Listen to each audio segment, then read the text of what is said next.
እሺ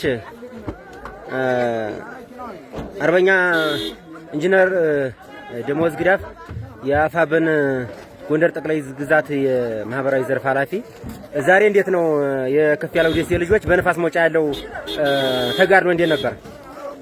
እናመሰግናለን። ይሄ የሚታየው የአድማ ብተና ፓትሮል ነው። ኦፕሬሽን የሰራ ነው እንደ ድርጅት ነው።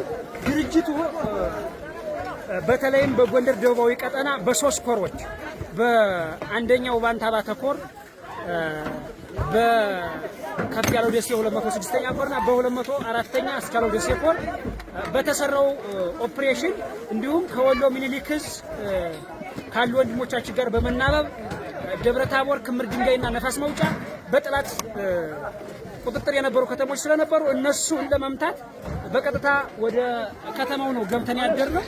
በዚህም የምታዩት ክታ ይባላል። ንፋስ መውጫ ክታ ትምህርት ቤት ይባላል። ይሄ የአምባገነኑ ስርዓት የሎጂስቲክ ማዕከል ነው።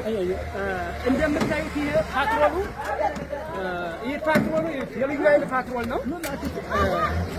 3 ፓትሮሎች ወደ ታሽጋይንት አርብ ገበያ ሰደናል። ሙሉ ጥይት እንደያዙ ማለት። ስለዚህ ኤክሰስ የሆነ ጥይት 2 ዲሽቃ ወደ 8 ብሬን 200 በላይ የነፍስ ወከፍ መሳሪያ ተማርኳል። በዛሬው ዕለት በጣም ደስ ብሎናል። ሌሎቹ ማብራሪያዎች በቀጣይ ነድባቸዋል።